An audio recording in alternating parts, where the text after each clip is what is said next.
Hey y'all, welcome back to another episode of Going the Distance. This is episode 55. Can you believe we've done 55 episodes? I can't. But I want to welcome the new members who are just joining us for the first time, and I want to welcome back the members who have been joining me from the beginning. So before we get started, I want to wish everybody a Merry Christmas Eve and a Merry Christmas. And we've got some football news to get into, some scores, some predictions, and the What We're Listening To segment. We're not going to spend a whole lot of time today because I know everybody's got Christmas festivities to get to. So first we're going to start with Michael Vick. And he bid farewell to Fox Sports on Sunday. His last show with Carissa and everybody was on Sunday morning because he got the Norfolk State College job in Norfolk, Virginia. Now he's from Virginia Beach, and so he's around that area. So it's like a homecoming for him.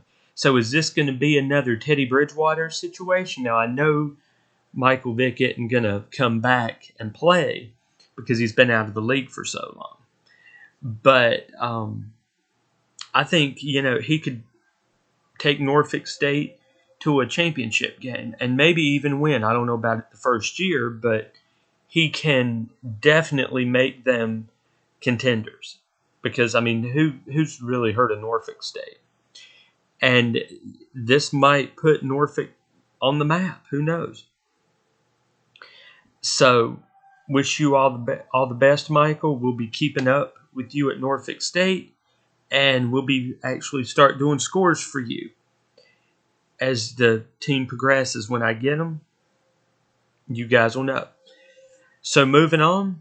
We're going to talk about Kirk Cousins. Now, last week we talked about Kirk being benched for Michael Penix Jr., and I was a little on the fence about it, but, it was, I think it was the best decision, and we'll get into the Falcons score here in a little bit. But now it's coming out that Kirk Cousins is going to be cut by the Falcons because they don't want to pay him the guaranteed fee that they want to pay, that they need to pay him if they keep him on the roster. So they're going to cut Kurt at the end of the season before March, and Kurt says he's going to mull over retirement. So could he retire or could he go somewhere else? So now we're going to be on Kirk Cousins, Aaron Rodgers look, because Aaron's not going to be with the Jets next season, but could he retire, which I think he needs to because nobody needs to see him in the league anymore? Or does he go to Minnesota and just finish the Brett Favre whole triangle and go from Green Bay to the Jets to the Vikings? But the Vikings have their quarterback, so I don't see Aaron going to the Vikings next season. I see him retiring. Just like Kurt, I think Kurt needs to retire. And I used to have a lot of respect for Kurt, but a lot of that respect has been taken away because of how he's been acting in Atlanta. Getting mad because you drafted Michael Penix Jr. Getting upset about the benching. Well, he knows that he is, his time is coming to an end because he's been told this about they're going to cut him. So now he's like, I'm going to be the best backup ever. You should have said that before instead of running your mouth and having everybody start to turn on you the way they have. So, it's a little too late, Kurt. The damage is done. That bridge has been burned, and I don't look at you the same way now. I used to have a lot of respect for you, but like I said, a lot of that respect has gone downhill because of how you've been acting. So, do you retire? Where do you go next? Who knows? If you guys want to drop a comment on where you think Kurt can go or Kurt will go, let me know. And if you have your thoughts on Aaron, if he plays again next season, where does he go? So now we're going to move into the Week 16 scores. So we're going to start out with Thursday night. It was the Chargers and the Broncos. The Chargers beat the Broncos 34-27, which helps the Chargers' playoff hopes and kind of, backs off on the Broncos' playoff hopes because both of them are in wild card right now. So that was Thursday night. On Friday, we had the Chiefs play the Texans, and the Chiefs defeated the Texans. Not just defeated them, but cheated to win, like they have all season. 27-19. And in that game, Tank Dell got a horrific knee injury and was taken to the hospital. And his season's done because he tore his MCL, and I think they said he broke his fibula. So he's done for the season. And that injury was so bad, C.J. Stroud was on the field crying because it was so bad. And he lost one of his best friends on the field, probably on and off the field. So, if this is how you're going to play to win the games, plus, we all know the refs help the Chiefs. And I've been saying that all season. The refs help the Chiefs. There's no way the Chiefs have won all these games in close games. I mean, it's been within 3 points. Now, this game wasn't, but before it's been, 3 points they've won. And that's not playing. I don't know what that is. It's not playing. It's cheating. But anyway, the Chiefs defeated the Texans 27-19, and that just helps the Chiefs' path to the number 1 seed, which is what Roger Goodell wants anyway. Roger Goodell wants the Chiefs to have that number 1 seed to, stick it to us. Anyway, also on Saturday, the Ravens defeated the Steelers 34-17. So the Ravens actually have surprised me this season. They're not, the contenders that I expected them to be. And the Steelers just kind of came out of nowhere.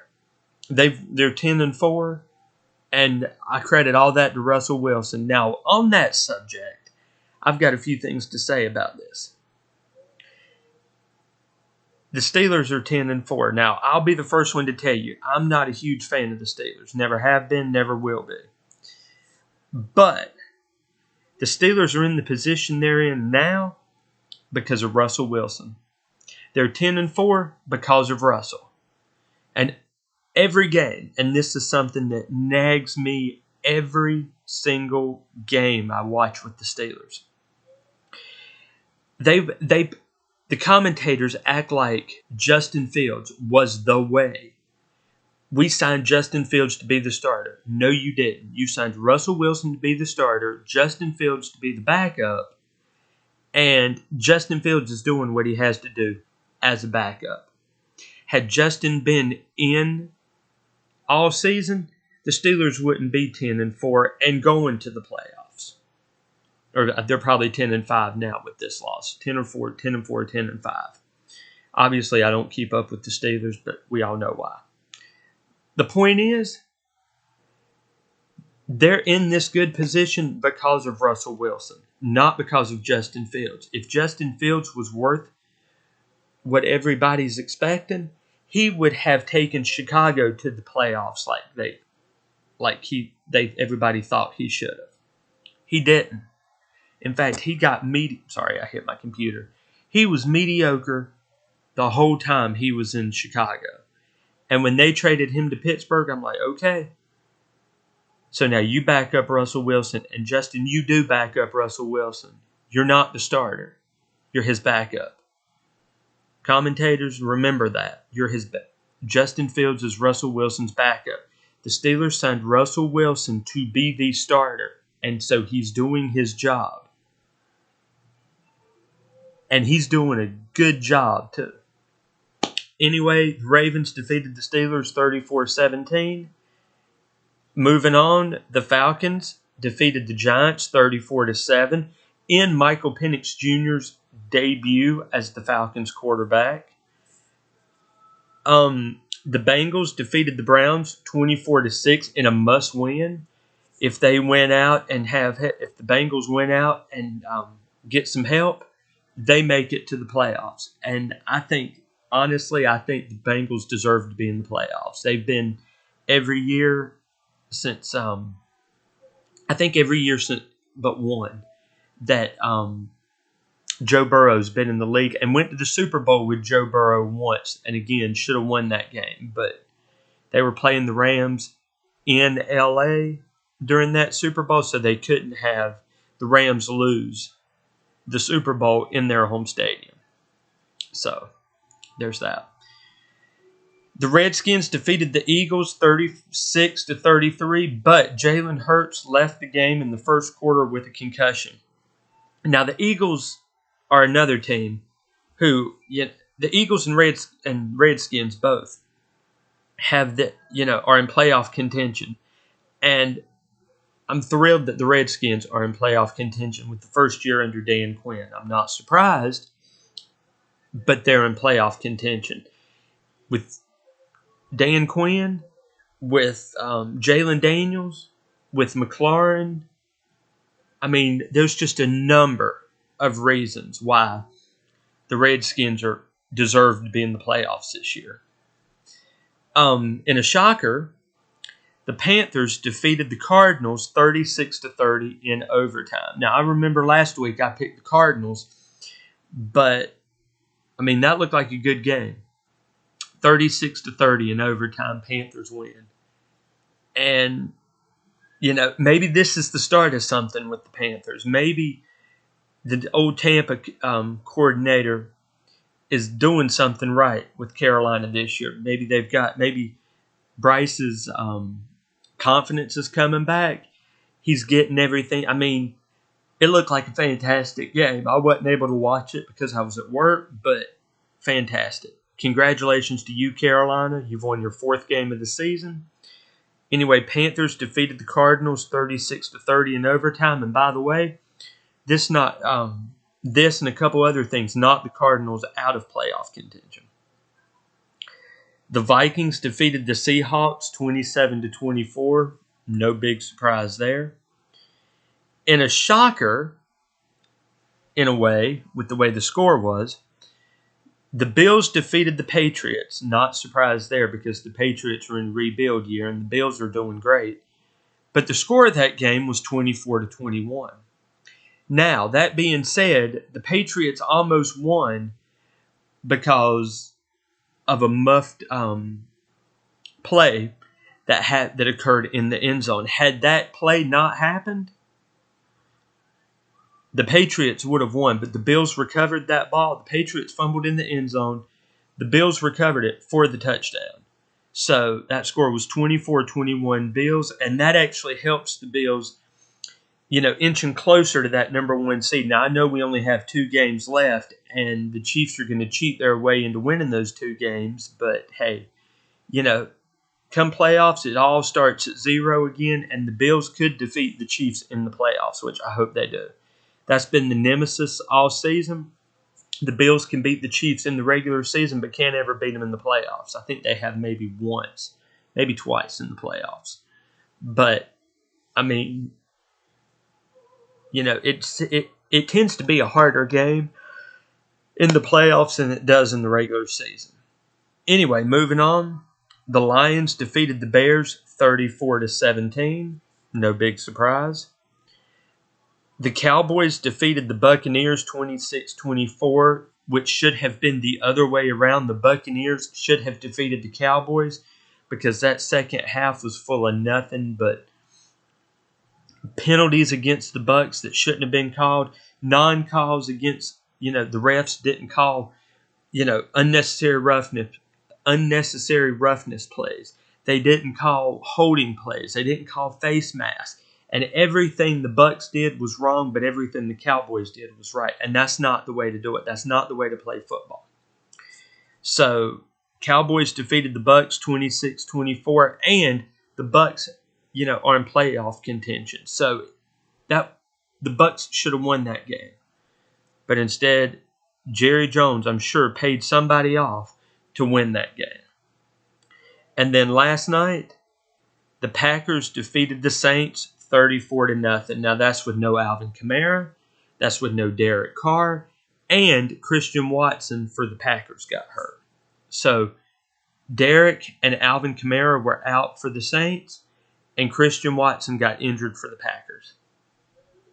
Not the way it needs to happen going into the playoffs. And the Packers clinch a playoff spot.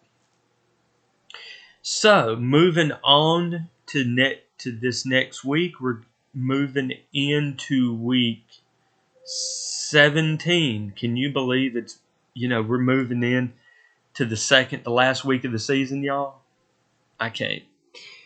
Now, here's something funny. So, we're doing this now because tomorrow, Christmas Day, for the first time, they're doing NFL games on Christmas Day in the middle of the week on a Wednesday. Normally, they don't do NFL games on Christmas unless they fall on a Sunday. But they're doing 2 games tomorrow night. And it's really weird because the 2 games tomorrow were the games played last week.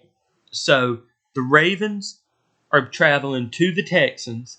I'm actually picking the Ravens to win that game. And the Chiefs are traveling to the Steelers. I have the Chiefs. As much as I don't want the Chiefs to win that game, the Chiefs are going to cheat to win that game. And I know that's something for me to say because they're playing the Steelers. But honestly, the Steelers need to win this game. And I hope they do. But I think the Chiefs are going to. Because something's going to happen. And then Thursday night, we have the Seahawks at the Bears. I actually have the Seahawks winning that game. And then on Saturday, we have the Chargers at the Patriots. I have the Chargers. The Broncos at the Bengals. You know what? I'm going to go, as much as the Bengals need to win that game, I think the Broncos are going to be tough for them and win. Although I would love to see the Bengals win. But I'm picking the Broncos in that one. And we're going to have the Cardinals at the Rams. I'm actually picking the Rams to win that game. And then on Sunday, we have the Jets at the Bills in a division game. I'm picking the Bills. The Raiders at the Saints. I'm picking the Raiders, even though both teams don't have anything to play for. The Colts at the Giants. I have the Colts. We have the Cowboys at the Eagles in a division game. I'm picking the Eagles. Panthers at Bucks, another division game. I'm picking the Bucks. We have the Titans at the Jags, division game. I'm picking the Titans in that game. The Dolphins at the Browns, I have the Dolphins. The Packers at the Vikings, division game. I'm picking the Vikings. The Falcons at the Commanders. The Redskins are the Commanders. I have the Redskins winning that game. And then Monday night, y'all, we have the Lions at the 49ers. Really? I'm picking the Lions, y'all. The Niners are out of it, and the Lions have that number 1 seed. So they need that number 1 seed and the first round bye. Now, normally the first round bye could hurt a team, but with the way the Lions have been playing this season, they can do good. And I believe, they can rest their players in that bye week, and maybe get some of their hurt players back, I hope. So I've got the Lions on Monday night over the Niners. So now we're going to move into the what we're listening to segment and who we're listening to. And who are we listening to this week? We're listening to Casting Crowns. They're a contemporary Christian band from Daytona Beach, Florida. They formed in 1999, and I actually found out about them around 2009 with their album Until the Whole World Hears. They had their debut album was self-titled, and I believe that was in 2003 it came out. They've had 9 studio albums, 24 singles, 5 live albums. My favorite album from theirs is Until the Whole World Hears, and that's got one of my favorite songs on it called Glorious Day. So, and that's actually the song I want you guys to listen to this week. Glorious Day. And they've had some holiday albums and holiday songs. So go check Casting Crowns out and let me know what you guys think.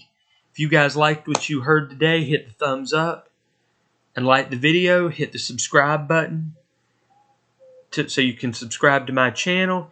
Hit the notification bell so you never miss an episode when I post a video. And comment your thoughts on the video and who you're listening to and your thoughts on the football games. And let's do predictions. Who are y'all's predictions for this next week? Let's see if we match up. And we're coming to playoff time, so is your favorite team in the playoffs? Let's see. But I hope everybody enjoyed today's show. I want to thank you guys for going the distance with me. I want to wish everybody a Merry Christmas and a Happy New Year. And have a great holiday, y'all. Love y'all.